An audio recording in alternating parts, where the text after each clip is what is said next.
Estamos en el domingo tercero después de Epifanía y el Evangelio de hoy trata sobre dos milagros que hace nuestro Señor. El primero, que se acerca a un leproso y le dice, le pide que lo cure. eh, y entonces pues lo cura nuestro Señor. Y el otro milagro es el que sucede con el centurión, en el que ni siquiera toca al enfermo. Él quiere ir a su casa y le dice, centurión, no vayas. Eh, Le muestra su fe al ponerle esa comparación de que dice, yo soy un hombre que tengo hombres bajo mi cargo, si le digo a uno que vaya, va, si le digo a otro que venga, viene. Así que no es necesario que vayas a mi casa, solamente con que quieras curar a mi enfermo. Entonces nuestro Señor llega a mostrar su sorpresa y dice que no ha hallado fe tan grande en Israel. En este domingo y en toda la semana, tratemos de fijarnos en eso. Humildad y confianza. Esa humildad y esa fe que tuvo el centurión, pero también hay que añadirle confianza para que nos aseguren la gracia. Fe es aceptar lo que no vemos con los ojos del cuerpo y los ojos del alma, o sea, el entendimiento. Afortunadamente, hay señales que ayudan y hasta empujan a que abracemos esa verdad de fe. Por ejemplo, los milagros que hizo Jesucristo, que el centurión pues habrá escuchado de lo que hacía nuestro Señor, ayudaron a que lo aceptara como lo que es. Jesucristo, verdadero hombre, pero también verdadero Dios. Todo lo que vemos en la naturaleza, lo que nos muestran los estudiosos, los científicos, el ADN, el genoma de cada ser que existe en la creación, tiene sorprendidos a todos los científicos por el orden inteligente que se deja ver allí. Y ese orden en micro que vemos en el genoma y ese orden en macro que vemos en el universo, no son más que señales que nos dicen que hay un ser inteligente, un ser ordenador y legislador que puso orden inteligente y leyes en la naturaleza. Y ese ser supremo es Dios. El pecador que no se atreve a levantar su oración al cielo, no llega a caer en desesperación al considerar, al ver la señal de la misericordia que pone Dios delante de él. Y es que todavía sigue con los pies sobre la tierra. Así le demostró San Francisco de Sales a una señora que ya no tenía esperanza de poder ir al cielo. ¿Cuántos en un momento de nuestra vida llegamos a estar en la situación de aquella señora que nos desesperamos de nuestros pecados y ya no sentimos que podemos llegar al cielo? Y renunciamos a la posibilidad siquiera de llegar al reino de los cielos. En el borde de la desesperación, aquella señora, pues San Francisco de Sales le dice, le voy a demostrar eh, eh, que si tiene esperanza de ir al cielo, si tiene esperanza de que Dios la perdone por más graves que hayan sido sus pecados, por más numerosos que hayan sido sus pecados. ¿Y cuál es la señal que le voy a dar de la misericordia de Dios? Pues esta, de que todavía sigue sus pies sobre la tierra y no 3 metros bajo tierra.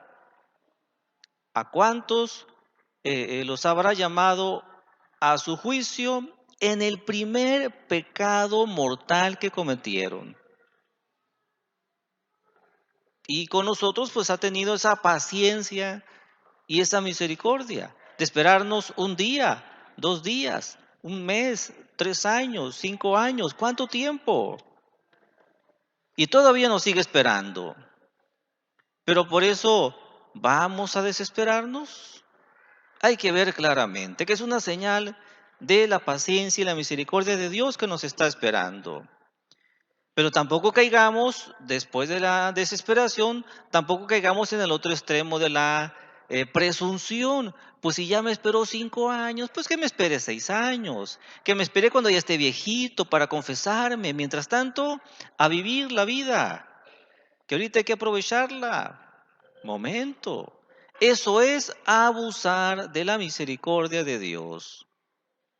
El otro extremo de la desesperación, abusar de la misericordia, o sea, presumir que Dios me va a perdonar más al rato, 10 años después, 20 años después del día de hoy.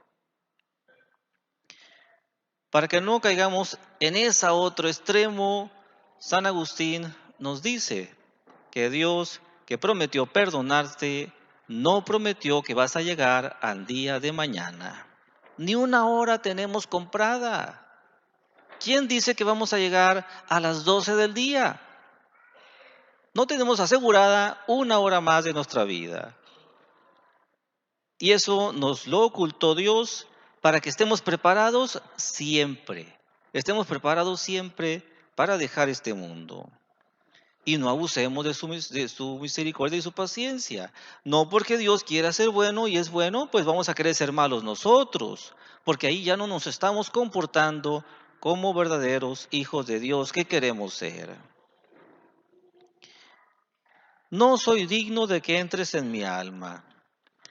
La iglesia ha tomado las palabras del centurión llenas de humildad, llenas de fe, para ponerla en una oración que decimos cuando vamos a comulgar.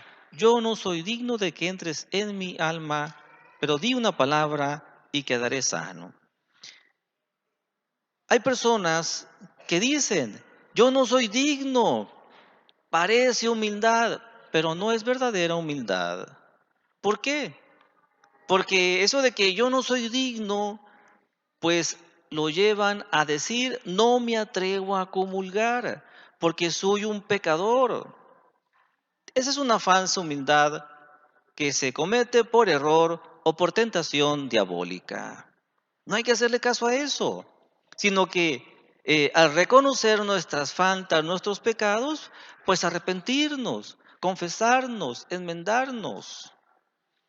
Esa sí va a ser una verdadera humildad, que nos va a llevar a decirle, Señor, yo no soy digno de recibirte en mi alma, pero me arrepiento de todo corazón, me confieso, hago el esfuerzo de levantarme cada vez que llegue a caer, y entonces sí, esa sí va a ser una verdadera humildad. Hay quienes se van al otro extremo y dicen, yo soy digno, sí. Yo no soy adúltero como los demás hombres. Yo no soy borracho como los demás hombres. Y así todo lo demás que dijo quién. Aquel fariseo que se estaba comparando con aquel publicano y con los demás hombres.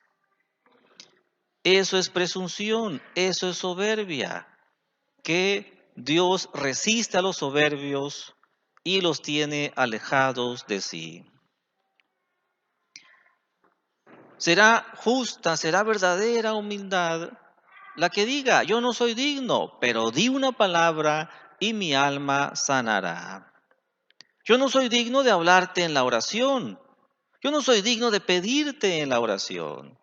Yo no soy digno de recibirte en la comunión, pero di una palabra, confío en que me perdonarás en la confesión, confío en que me escuchas en medio de mi confusión, porque he pecado y confío en que me recibes.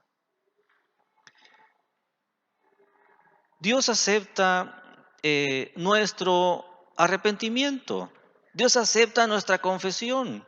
Dios acepta esos esfuerzos que hacemos para alejarnos de los pecados, para ir disminuyendo nuestros malos hábitos, que son los vicios, y nos hace que nos recibe muy gustoso en la comunión. Al hacer nosotros todo eso. Por otra parte, en toda obra virtuosa se practican varias virtudes. Por ejemplo, la templanza. Todo lo necesitamos hacer con moderación, porque templanza en el comer no es no comer. Eso pues podría ser anorexia o bulimia, no sé. Uno se puede morir de hambre.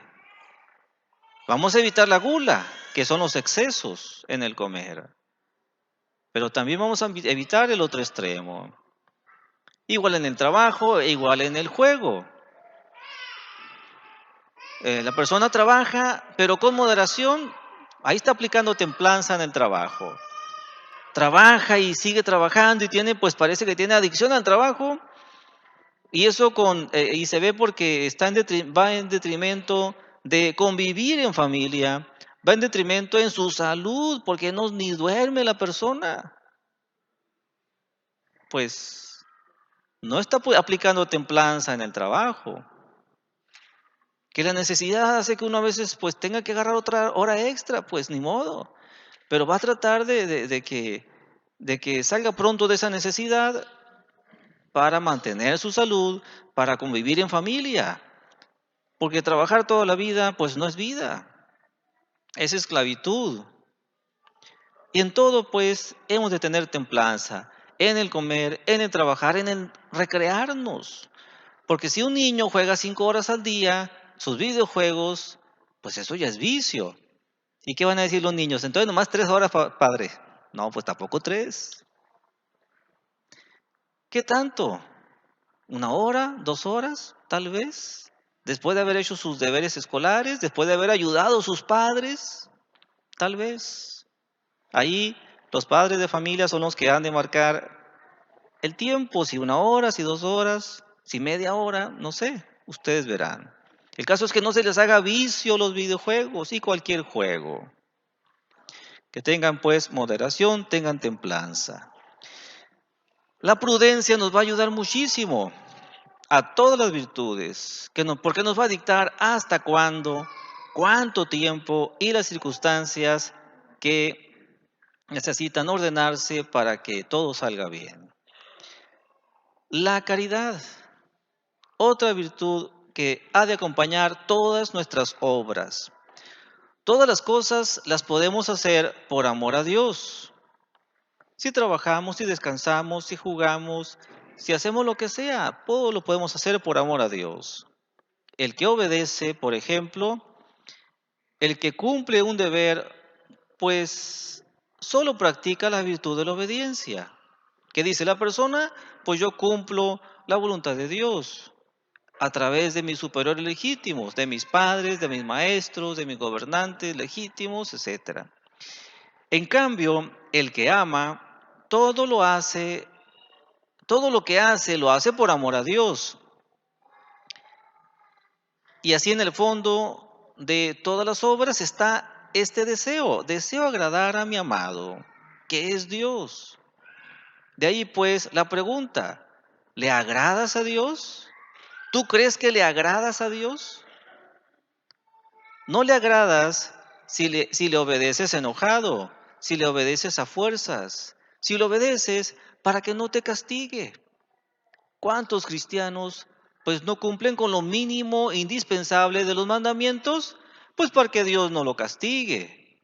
Y los mismos padres de familia así malcrían a sus hijos. No hagas esto porque Dios te va a castigar. ¿Por qué digo que los malcrían? Porque solamente ponen ese motivo para obrar en los hijos. Solamente ese. ¿Y cómo va a crecer ese hijo? Pues temeroso. Y no un temor que está catalogado como el santo don de el temor de Dios. No, sino un temor servil, un temor de esclavos. Y así los padres de familia pues estarán formando esclavos, no hijos. No le agradas si le obedeces pues enojado, si le obedeces a fuerza, si le obedeces solamente por el temor al castigo. Y si le agradas, si le obedeces con gusto. Entonces busca agradarle en todo lo que haces. Así, ahora sí comprenderás esta frase. ¿Qué crees? ¿Le agradas a Dios o no le agradas? ¿Sí o no? Hay quienes se esfuerzan en agradarle y esto hace que crezca su amor a Dios. Y hay quienes ya le aman y buscan agradarle. Ese es su mayor gusto, en hacer las cosas que saben le agradan a Dios. Y es que quien ama a una persona busca hacer lo que le agrada y evita hacer lo que le ofende. Si nosotros queremos conservar nuestra amistad con Dios, o sea, la gracia santificante, que eso es la amistad con Dios, esa amistad divina, porque tenemos esa amistad con una persona divina, que es Dios. Pues si amamos a Dios, vamos a buscar esto, vamos a buscar agradarle y vamos a evitar hacer lo que le ofende. Por último, la otra virtud que ha de acompañar todas las obras, ¿y qué digo acompañar? Si es el cimiento de todas las virtudes. Porque tener todas las virtudes y no tener humildad es como caminar contra el viento llevando un puñado de polvo en las manos.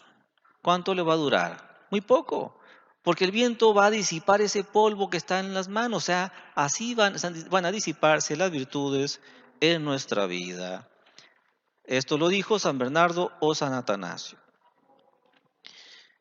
Entonces, tratemos de acompañar todas estas virtudes en todas las obras que hagamos.